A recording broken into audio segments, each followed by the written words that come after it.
આવવા મળશે. એટલે એમ કરતો કરતો કરતો ભાઈબંધના લગ્ન આવ્યા, જોણ જોડાઈ ગઈ અને આ કરશન જો જતા રહ્યા.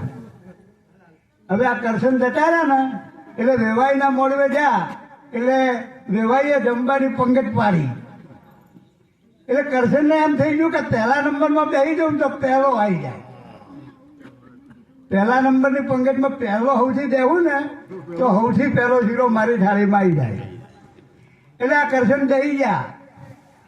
હવે આ જોગના ભોગને પીરસવા વાળો જે હતો ને એને પેલા છેડેથી ચાલુ કર્યું. કરશન જો બેઠા હતા એથી ચાલુ થયું ના અને પેલા છેડેથી ચાલુ કરી દીધું. હવે આ પીરસતા પીરસતા પહેલા તો બહુ છે ને બહુ લિમિટેડ બનાવતા. આટલું બધું આપણી જેમ બહુ વધુ પડતું ના હોય. અત્યારે તો છે ને ખાડા ભરવા પડે. પણ એ સમયે તો માપનું બનાવતા. પહેલા વેવાઈને કહી દેતા કે ભાઈ કેટલા માણસો આવશે એ પહેલાથી નક્કી થતું. એટલે આ કરશનથી આવતા આવતા આવતા શીરો થઈ ગયો અને કરશન એકલા વધ્યા. એટલે પછી પેલા જઈને કીધું કે ભાઈ એક ડોલો રહી ગયો છે, શીરો થઈ ગયો છે. એટલે પછી બીજોએ કીધું કે એક જણા બલ્લે કોઈ કરાયું મેલાય ના. ઘરમાં જુઓ કોઈ પડ્યું હોય તો. હવે આ ઘરમાં 100 હાથ દારૂની ઘે પડેલી. અવસરવાળાના ઘેર તો શું હોય ભાઈ? એ પડેલી ધૂણામ તો કે આ 100 હાથ દારૂની ઘે પડી છે તો કે એ હલાઈ સાનો છે હલાઈને હાલો રહો. એક જણા બદલે કોઈ કરાયું ના મેળાય. અને પછી કરશનના ભાગમાં શું આવ્યું? દોડ્યું. એટલે કરશન બોલ્યા કે કર્મવાળા કરશન્યા જોરને ચોથી જાવા, કર્મમાં લશું દોડ્યું તો શીરો ચોથી ખાવા. એટલે આ જીવનમાં બહુ ચેતી દેવા જેવું છે હો ભાઈ. આ છે ને શીરો ખાવાનો ટેમ ચાલી રહ્યો છે. નકે પછી છેલ્લે દોડ્યું ભાગમાં આવશે આવશે અને આવશે. એટલે સદગુરુ કબીરે કીધું કે આયા સો જાયેગા રાજા રંક ફકીર. જો સાહેબ બે વાતો કરે છે આની અંદર. એક પ્રકૃતિના શાશ્વત જે નિયમ છે, આ વિશ્વની જે કારણ વ્યવસ્થા છે એના અમે તમારી નજર દોરે છે. અને એક તમે શું કરીને જવાના છો અને તમારા માટે તો કેવી સગવડ થાય એના માટેની વાત કરે છે. પ્રકૃતિના જે શાશ્વત નિયમો છે, જો પ્રકૃતિમાં દયા, ક્ષમા, પ્રેમ કે પક્ષપાત નામની કોઈ ચીજ નથી. પ્રકૃતિ બેજાન છે, પણ પ્રકૃતિની સાથે તમે જેવો વ્યવહાર કરો છો એવું તત્કાળ ફળ પ્રકૃતિ તમને આપી દે છે. પ્રકૃતિ સાર્વભૌમિક છે. પ્રકૃતિમાં પક્ષપાત નથી. બધાના માટે પ્રકૃતિ સરખી છે. આગ બળતી હોય તો આગમાં કોઈ નાનું બાળક હાથ ગાલે તો પણ બળશે, કોઈ મોટો માણસ હાથ ગાલે તો બળશે. અને અમારા જેવો કોઈ સંત જઈને અંદર હાથ ગાલશે ને તો એ પ્રકૃતિ એમ નહીં કે આર્યો નાદાન બાળક છે, અણસમજણું છે તો એને નહીં બાળવું. એ તો બધાના માળે બાળશે.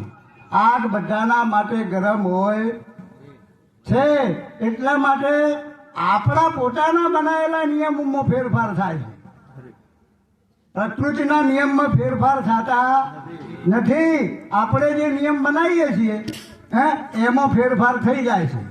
આપણો દેશ 1939 ને 15મી ઓગસ્ટે આઝાદ થઈ ગયો અને 26મી જાન્યુઆરી અને 1950માં આપણું સંવિધાન બન્યું. હવે આજ સુધી સંવિધાનના કેટલા નિયમોમાં આપણે બદલાવ કરીનો છો. જે જૂના નિયમો હતા એમાં કેટલા નિયમોમાં આપણે બદલાવ કર્યો. તો આપણા પોતાના નિયમમાં બદલાવ થાય પણ પ્રકૃતિના નિયમમાં બદલાવ થતો નથી. માટે કહે છે કે આ જગતની અંદર જે કંઈ આવ્યો છે એ જવાનો છે. જેનો જન્મ થઈ ગયો છે એનું મૃત્યુ અવશ્ય થાય છે. મૃત્યુ થાય છે. ક્રિયા બધાના માટે એક છે પણ ક્રિયા પણ અલગ અલગ લાગે ભાઈ. પરિભાષા અલગ અલગ થાય. કોઈ જીવનમાં ક્યારેય કશું ના કર્યું હોય અને પોતાની પેટ ભરાઈનું જો કર્મ કર્યું હોય ને તો એવો માણસ મરી જાય તો શું કહે છે કે ફલાણો મરી ગયો.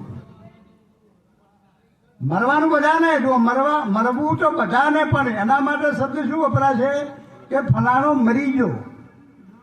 જેને પોતાનું કંઈક તન મન ધર ખર્ચી અને સમાજની સેવા કરી છે, હા, અને એવો માણસ જ્યારે એનું મૃત્યુ થશે ત્યારે શું કહેવામાં આવશે? ફલાણાનું નિધન થઈ ગયું. કેમ કે સમાજની માટે જે ધન હતું એ ધન હવે રહ્યું નથી, નિધન થઈ ગયું. કોઈ પણ દેશ કે રાષ્ટ્ર માટે કોઈએ પોતાનો ભોગ આપી દીધો છે તો એ માણસને શું કહેવામાં આવશે કે વીર ગતિને પ્રાપ્ત થઈ ગયો અથવા તો શહીદ થઈ ગયો. કોઈ સંત મહાપુરુષનું જો અવસાન થશે, એનો દેહ છૂટશે, ત્યારે શું કહેવામાં આવશે? તો સમાધિસ્થ થઈ ગયો, બ્રહ્મનિષ્ઠ થઈ ગયો અથવા તો નિર્વાણ થયો. અને કોઈ આતંકવાદી કોઈ પોલીસની મૂઢ પેટમાં મરી જાય તો એના માટે પણ એક શબ્દ વપરાય કે પોલીસની મૂઢ પેટમાં ઢેર થઈ ગયો.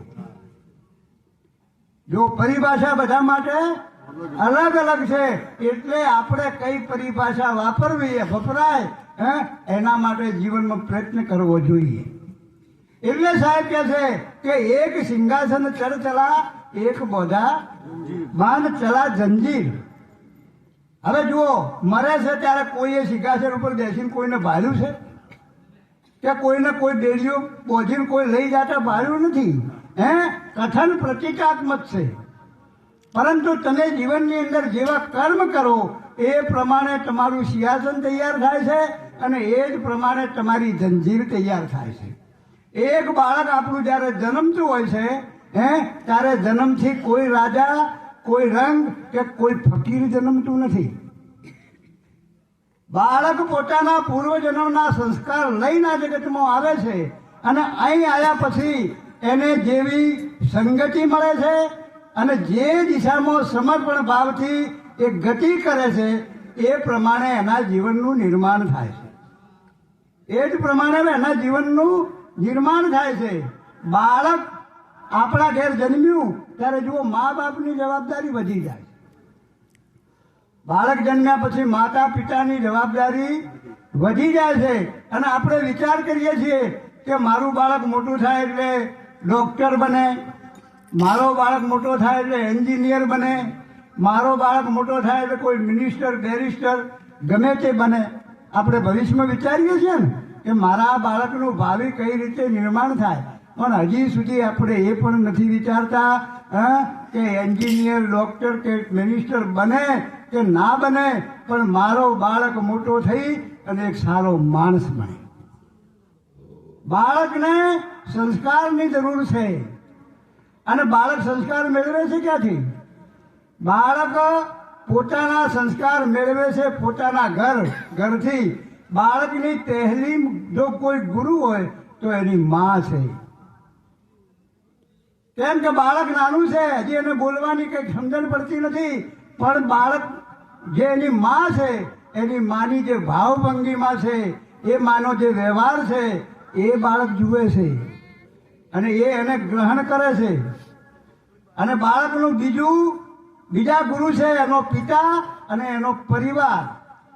આપણું પોતાનું ઘર જ બાળકની પાઠશાળા છે. એટલે બાળક આપણા ઘેર આવ્યા પછી કઈ રીતે જે બને છે, એટલા માટે હંમેશા બાળકને સંસ્કારની બહુ જરૂર છે. અને એ સંસ્કારનું જ્યારે ઘડતર થાય ત્યારે એક જીવનનું નિર્માણ થાય. 4 વિદ્યાર્થી એક સ્કૂલમાં ભણતા હતા. હવે 4 જણા હોશિયાર. આ 4 હોશિયાર એટલે એક દિવસ શિક્ષકે ઊભા કરી અને બાળકોને પૂછ્યું કે બેટા, મોટા થઈ ભણીને તમે શું બનશો? ત્યારે એક વિદ્યાર્થીએ જવાબ આપ્યો કે સાહેબ, મારા પિતા વકીલ છે અને મારા પિતા મને રોજ કહે છે કે તું ભણી અને મારા કરતો પણ સારો વકીલ બનજે. તો સાહેબ, હું વકીલ બનવાનો છું. બીજાને પૂછ્યું તો બીજાએ કીધું કે મારા પિતા એન્જિનિયર છે અને મારા પિતા પણ મને રોજ કહે છે કે બેટા, ભણ્યા પછી એક સારામાં સારો એન્જિનિયર બનજે. તો સાહેબ, હું એન્જિનિયર બનવા માંગુ છું. અને તીસરાને પૂછ્યું તો ત્રીજાએ કીધું કે મારા પિતા ડોક્ટર છે અને મારા પિતાએ મને કીધું છે કે મારા કરતો પણ તું એક મોટો મહાન સર્જન ડૉક્ટર બનજે. મારે ડૉક્ટર બનવું છે. અને એક બાળકને પૂછ્યું પણ એ બાળકે જવાબ ના આપ્યો. એક બાળક હોશિયાર પણ એને જવાબ આપ્યો નહીં. ત્યારે શિક્ષકે કીધું કે બેટા કઈ વાંધો નહીં, કાલે વિચારીને મને જવાબ આપજે. આજે તને કઈ ખબર ના હોય તો કાલ મને વિચારીને જવાબ આપજે. આ બાળક સ્કૂલથી ઘેર આવ્યો. ઘેર આવી અને બાળક ઉદાસ થઈ ગયો. એને શું જવાબ આપવો એને ખબર પડતી નથી. એ બાળક ઉદાસ થઈ ગયો. પણ જુઓ, બાળક જયારે ઉદાસ હોય ને તો સૌથી પહેલી ઉદાસીની ખબર એને માને પડે. અને માએ બાળકનો ચહેરો જોયો એટલે એને કહ્યું કે આને કંઈક મૂંઝવણ છે, બધા શું તકલીફ છે. પછી બાળકે કીધું કે જુઓ, મારી સ્કૂલમાં મારા સાહેબે ઊભા કર્યા 4 મારા ભાઈબંધ, પણ મારા ભાઈબંધો એકે કીધું કે મારે ડૉક્ટર બનવું છે. એના પિતા ડૉક્ટર હતા. બીજાએ કીધું મારે એન્જિનિયર બનવું છે. એના પિતા એન્જિનિયર હતા. ત્રીજાએ કીધું મારે વકીલ બનવું છે. એના પિતા વકીલ હતા. પણ કે માં, મારે શું બનવું? મારો બાપ તો ખિસ્સા કાતરું છે. મારો બાપ તો ઠગ છે, ચોર છે, ખિસ્સા કાચરું છે. મારે કઈ રીતે કહેવું કે મોટો થઈને હું ખિસ્સા કાચરું બનીશ? ત્યારે એના પિતા આવ્યા પછી એની માએ આ બાળકની જે વેદના છે ને એ એના બાપને કીધી કે આ તમારું જે કર્મ છે એ આજ આ બાળકને નડે છે. બાળકે જવાબ શું આલવો જોઈએ? અને ખરેખર એના પિતાને કહે છે ચોટ લાગી. અને ચોટ લાગ્યા પછી એના પિતાએ બાળકને કીધું કે આજથી હું જેટલું છે ખરાબ કર્મ છે એ બધા જ કર્મને હું છોડી દઉં છું. તું જઈ અને તારા સાહેબને એટલું કહેજે કે હું બધું બનાય કે ન બનાય પણ એક સારો માણસ બનીશ.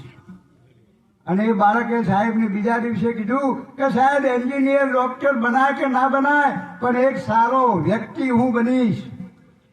એન્જિનિયરોનો, ડૉક્ટરોનો, વકીલોનો આ દુનિયામાં કોઈ ટોટો નથી. એન્જિનિયર, ડૉક્ટર, વકીલ બનવું સહેલું છે પણ જો એક સારો માણસ બનવું બહુ મુશ્કેલ છે. અને જો માણસ આ દુનિયાની અંદર જો સારો માણસ ના હોય તો સમસ્યા તો રહેવાની ભાઈ. સમસ્યાઓ સામે